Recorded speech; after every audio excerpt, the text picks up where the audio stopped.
Gimana cara kita menjadikan hati kita lebih tangguh?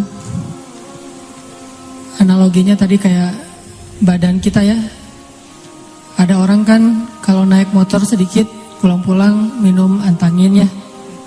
Kenapa baru naik motor sebentar udah cari tolak angin? Karena gampang masuk angin. Berarti dia lagi kurang fit. Ada orang baru jalan sebentar udah capek. Ada orang yang lari sampai berkilo-kilo biasa-biasa aja. Kadang kita baru ditolak sekali udah pundung kan. Ada orang yang ditolak berkali-kali terus saja dia mencoba kan ya. Nah, apa yang menjadikan kita gampang sakit? Karena fisik kita lagi lemah. Apa yang membedakan dengan teman kita yang jalan bareng tapi dia nggak sakit? Karena fisiknya lebih sehat, sering olahraga segala macam. Gitu juga dengan hati. Ada masalah yang sama dihadapi oleh dua orang yang berbeda. Yang satu baper, yang satu tough, bahkan bisa survive. Padahal masalahnya sama, sama-sama habis diputusin. Yang pertama habis diputusin bunuh diri, nggak mati pula kan itu. Jadi bunuh diri yang gagal gitu. Karena bunuh diri yang sukses nggak bisa dirayain. Yang kedua diputusin, dia masih bisa survive, bahkan habis diputusin dihalalin. Besoknya kemarin diputusin, hari ini dihalalin. Kenapa ada dua respon yang berbeda? Karena hatinya berbeda. Yang satu lemah, fragile, gampang retak, gampang pecah. Yang satu lagi hatinya tough, lebih kuat. Dan kekuatan hati itu akan menentukan bahagia dan susahnya kehidupan kita.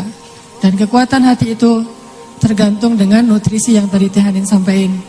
Apakah kita ngasih hanya junk food yang kita kira udah ngenyangin tapi gak sehat, atau kita benar-benar ngasih real food yang kadang memang gak sesensasi junk food. Karena orang yang gak senang makan sayur, kadang makan sayur kan gak terlalu nikmat ya.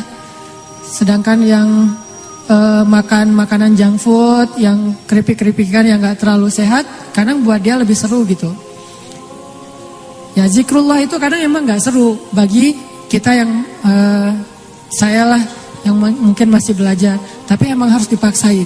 Kayak kita maksain anak, bagi yang udah punya tetap ada catatan. Maksain anak kita buat makan sayur kan dipaksain banget tuh.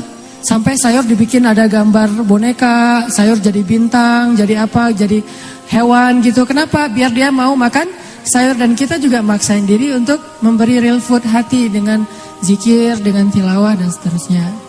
Ini akan buat hati kita kuat. Dan kalau hati kita kuat, begitu ada sedikit badai atau angin-anginan dalam hidup, gak gampang masuk angin hatinya Teh. Kalau saya nambahin sedikit tips, sebelum teman-teman datang melamar, banyak-banyak zikir kepada Allah. Karena kalau ditolak, akan kuat menerima kenyataan. Jangan melamar dalam keadaan hati lagi lalai. Itu ditolak benar-benar pulangnya itu gak ke rumah. Paling mending ke rumah sakit. Paling mending. Kalau pulangnya innalillah kan kasihan ya. Nah makanya sebelum ditolak mending zikrullah. Begitu calon mertua mau ngomong kita langsung astagfirullah la ilaha illallah ilaha illallah.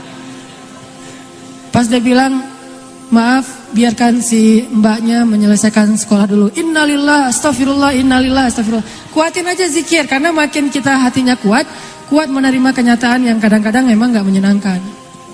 Kalau udah terlanjur kenyataannya nggak sesuai harapan kita, ya udah kuatin lagi dengan zikir lagi terus saja. Jadi larilah kepada Allah, wa anibu fafirru ilallah.